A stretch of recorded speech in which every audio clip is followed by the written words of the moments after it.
सकते, पल्लवी श्रीवास्तव को इस तरह घसीट के मारा कि उसके हाथ की नस कट गई। उसको कम से घसीट के 18 टाके लगे हैं मोनी सिद्दीकी। और उन्होंने स्टार्ट करा था, हमारी जो फीमेल रेजिडेंट थी, हमारी JR1 थी, उसको उन्होंने पहले घसीटा है, कपड़े भी फाड़े हैं, उसकी चेन खींच ली थी, उसके बाल पकड़ के उन्होंने ज़मीन में घसीटा था। तो ये सब उन्होंने स्टार्ट करा था। हमारे जो मेल पे ये रहा है कि अगर उनकी तरफ से नहीं लिखा गया तो हमारी तो अभी FIR ही नहीं गई, हमारी तो FIR ही नहीं लिखी गई। क्या आपने मोतीलाल नेहरू मेडिकल कॉलेज में हैं और यहाँ 20 तारीख को 20 मई 2026 को वकीलों और डॉक्टरों के बीच में एक विवाद की स्थिति बनी, जिससे पूरे शहर में शोर रहा और चक्का जाम जगह पर। आज हम यहाँ हॉस्पिटल में हैं, यहाँ डॉक्टर्स OPD के पास प्रोटेस्ट कर रहे हैं अपनी सेफ्टी के लिए। और आइए हम करते हैं इनसे बात और जानते हैं कि क्या है इनकी मुख्य मांगे। आप लोग यहाँ क्यों बैठे हैं सर? हम लोग इसलिए बैठे हैं, सबसे पहली मांग हमारी है सुरक्षा। ठीक है, दिन रात हम जिसके लिए काम करते हैं, अगर उसी से हमें कोई घात हो जिससे हमारी सुरक्षा में कमी पड़े, तो हमारी सबसे पहले एक यही मांग होती है कि हमारी सुरक्षा जो है 24 घंटे जो है ये प्रशासन और ये जो भी अस्पताल है वो पूरी करे। या फिर तो यहाँ तो पुलिस की व्यवस्था है बाहर, मतलब यहाँ है ना, एक चौकी बनाए हैं उन्होंने। बनाया है, लेकिन फिर भी इतने चौकी होने के बाद भी अगर हम लोग के साथ ऐसी घटना होती है तो फिर या तो कमी उधर ही है कि मतलब इतनी चौकी और ये पुलिस होने के बाद भी ऐसी घटनाएं हो जा रही हैं कि बाहर के जो भी लोग हैं वो आके ऐसी चीजें अस्पताल में कर रहे हैं। 20 तारीख को क्या हुआ था वकीलों के बीच में और आपके बीच में, जो झड़प हुआ, मारपीट हुई, उसमें आप क्या हुआ था, पूरी बात बताइए।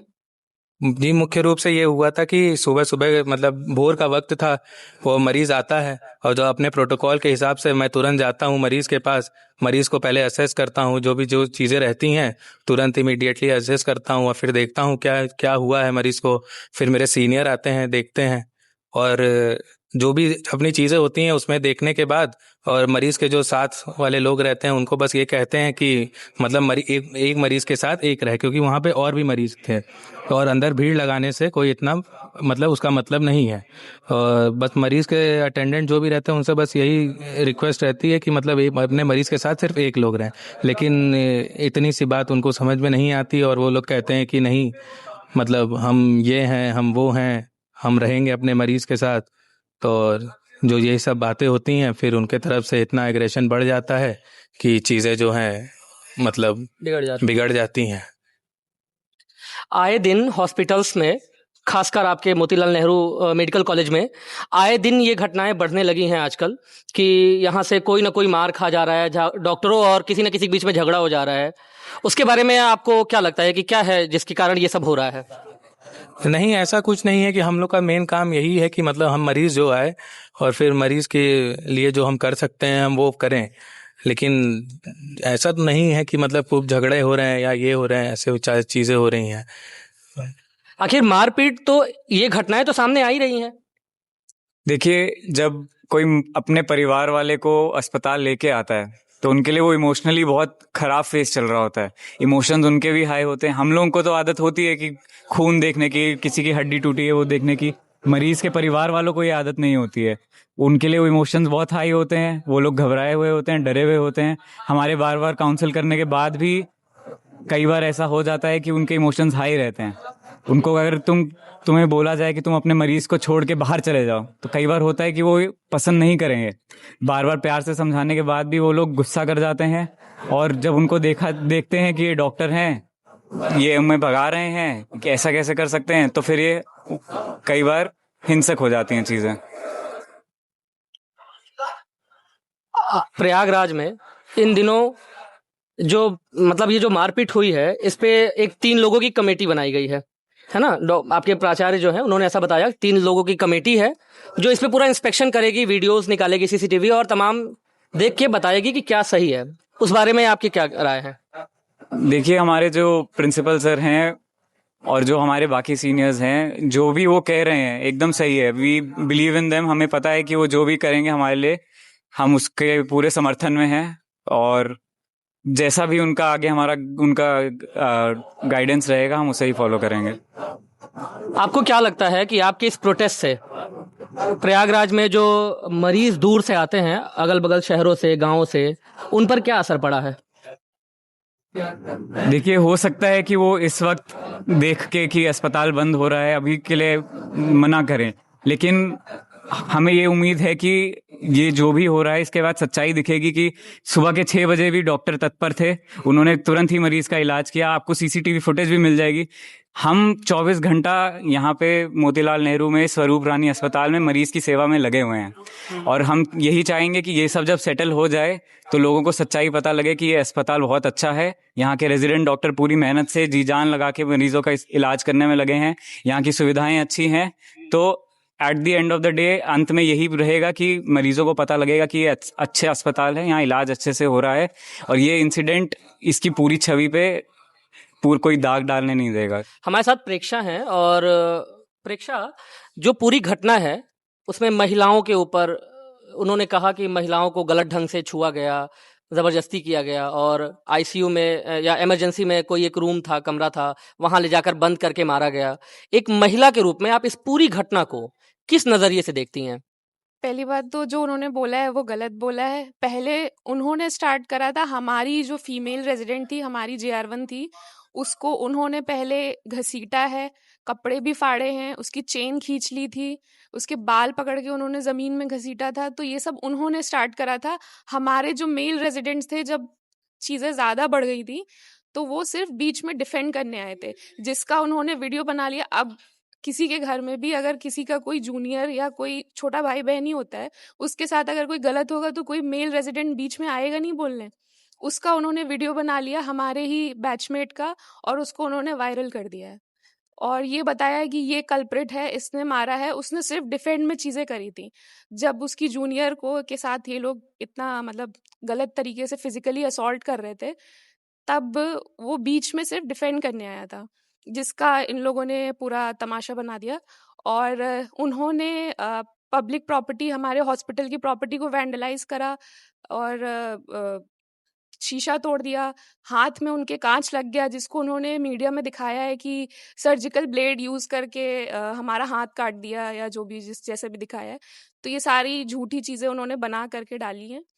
तो एज अ फीमेल रेजिडेंट, हाँ, काफ़ी फिजिकली असॉल्ट करा था हमारी JR1 को, तो उसके सिर्फ डिफेंस में वो चीज़ें हुई थी। और फीमेल रेजिडेंट्स को वैसे भी बहुत दिक्कत होती है, आए दिन कोई ना कोई ऐसे आ जाता है और हम पे ऐसे वो करने लग जाता है कि मतलब आप लोग पहले सही से काम नहीं करते हैं, या हमारा मतलब जैसे कोई गवर्नमेंट ऑफिशियल आ जाता है तो वो ये बोलता है कि हमें पहले देख लीजिए, या ऐसा कुछ। तो ये सारी चीज़ें आए दिन जो पावर वाले लोग होते हैं सो कॉल्ड, वो ये चीज़ें करते रहते हैं। आप क्या तो कह ये रहे हैं? कोई तो ये मेन मांगे हमारी हैं कि घटना को हुए 48 घंटे हो चुके हैं, अभी तक ना प्रशासन की तरफ से और इंडिविजुअल जो हमने एप्लीकेशन दिया उसमें भी कोई आगे कार्रवाई नहीं हुई है, और हमारी FIR दर्ज नहीं करी जा रही है। हमारी बार बार मांग ये है कि हमारी तरफ से भी काउंटर FIR दर्ज करी जाए, है ना। अगर उनका कहना यह है कि उनकी तरफ से FIR नहीं दर्ज हुई थी, ये तो बहुत गलत बात है। 4 घंटे के अंदर ही एक अल्टीमेटम सर्कुलेट हो रहा है, जिसमें कई सारी धाराओं के साथ फेसबुक और व्हाट्सएप पे कुछ लड़कों को टारगेट करके उनके अगेंस्ट में जो है उनका लाइसेंस रद्द करना, उनका करियर खत्म करना, ये सारी बातें हो रही हैं, और हमारी कोई सुनवाई नहीं है ना। तो हमारा तो मीडिया से भी यही अनुरोध है, आम जनता से भी यही अनुरोध है कि वो हमारे सपोर्ट में आए। आपको क्या लगता है कि ये जो पूरी समस्या हुई, जो इतना विवाद हुआ, उसके पीछे क्या कारण, आप मुख्य कारण क्या मानते हैं?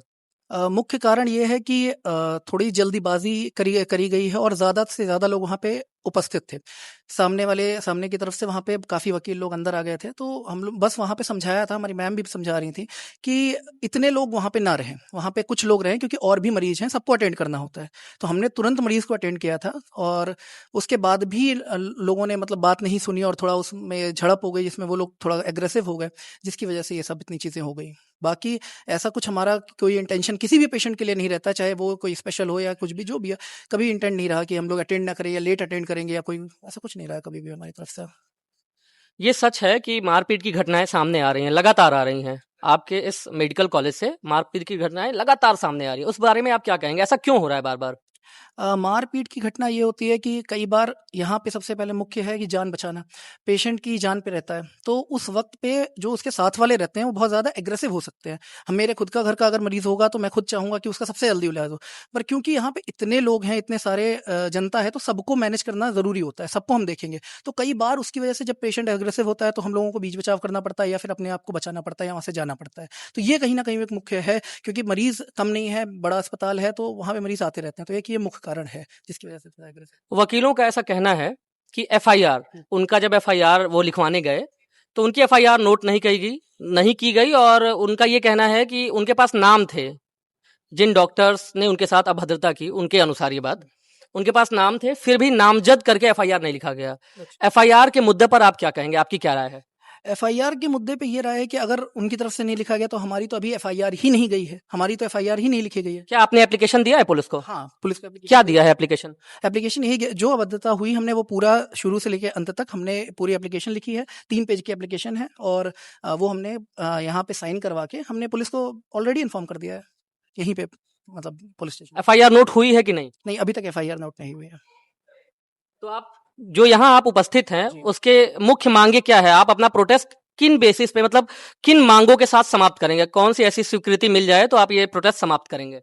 प्रोटेस्ट का समाप्त करने का इकलौता है कि डॉक्टरों को सुरक्षा सबसे ज़्यादा ज़रूरी है। अगर हम सुरक्षित नहीं हैं तो हम कैसे इस बात पे विश्वास कर सकें कि हम मरीजों की मदद कर पाएंगे या पूरी तरह से हम काम कर पाएंगे। अगर हम खुद ही डरे हुए हैं, हम पर अगर कोई अटैक हो सकता है या हमें कोई मारपीट कर सकता है, तो फिर हम लोग खुद ही बीच बचाव करेंगे अपना। तो ये हमारा एक मुख्य मुद्दा है।